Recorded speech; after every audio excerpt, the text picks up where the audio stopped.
Refusant farouchement cette proposition, le chapeauté va dans un bar. Après avoir bu 8 verres de lait, il en commande un autre au barman. Sa contemplation solitaire au bar est interrompue par un visiteur inattendu, qui se révèle être un chasseur de primes. Le chat tire son épée. Confiant de son invulnérabilité, il attaque rapidement son adversaire, mais il est impuissant contre ses lourdes faucilles, et pour la première fois de sa vie, il est blessé par l'arme d'un autre. Il ressent de la peur, dressant sa fourrure, et toute ses vies passent devant ses yeux, tandis que l'assassin fou s'approche de lui avec des foulées confiantes. Le chapeauté arrive à s'échapper, laissant derrière lui sa fidèle épée. L'humilité et le désespoir le conduisent au refuge pour chats de Mama Luna, où il enterre son célèbre costume dans le jardin. Lavé et peigné, l'ancien hors-la-loi est surnommé Pickles, et finit par s'habituer à utiliser la litière et à manger de la nourriture pour chat.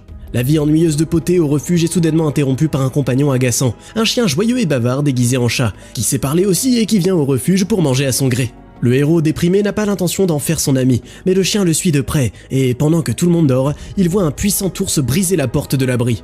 Il laisse entrer ses camarades et Bouclette, qui exigent que Mama Luna lui remette le chapeauté.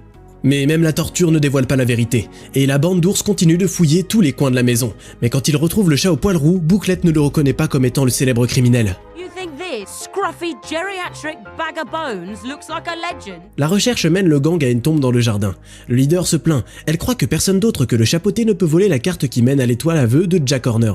Après avoir entendu les bandits parler et inspiré par l'idée de récupérer ses 9 vies, le chapeauté force Perito à déterrer la tombe, puis il renfile son costume légendaire pour se lancer dans un voyage fascinant. Un chariot de ravitaillement arrive au domaine de Jack Horner.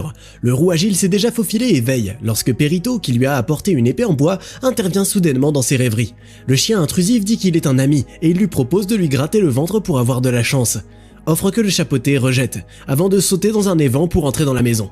Une fois dans la salle des trophées, il regarde Horner et les sœurs serpents bavardes entrer avec un coffre dans lequel la carte est bien verrouillée. Pendant que Jack est distrait en payant les mercenaires, Poté se faufile jusqu'au coffre et en sort le butin chéri. Mais quelque chose d'autre est caché sous le couvercle. Ou plutôt quelqu'un, c'est Kitty patte de velours. Et tandis que les deux essaient de diviser le butin, un ours vient soudainement s'écraser sur eux du plafond. Une bataille impitoyable pour le butin s'ensuit et Poté et Kitty parviennent à s'échapper dans un chariot conduit par Perito, tout en emportant la carte avec eux. Sentant revenir sa force d'antan, Poté jette un sac d'or sur la charrette des paysans, mais parmi la foule, il remarque aussi un loup redoutable sifflant un air étrange.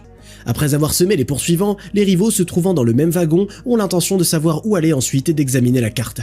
Un indice magique les envoie dans une forêt sombre. S'étant décidés sur la route, Poté et Kitty se disputent, et ils n'arrivent pas à décider qui sera le gardien de la précieuse carte, que les ennemis, peu disposés à se rendre, chassent. Par une nuit sombre et orageuse, l'équipe atteint l'entrée de la forêt sombre. Après avoir traversé un portail magique, le trio se retrouve dans une clairière brillante et fleurie. Ils doivent choisir une voie à suivre, mais Kitty n'accepte pas de laisser la carte sortir de ses griffes, alors le chapeauté met son célèbre charme en action.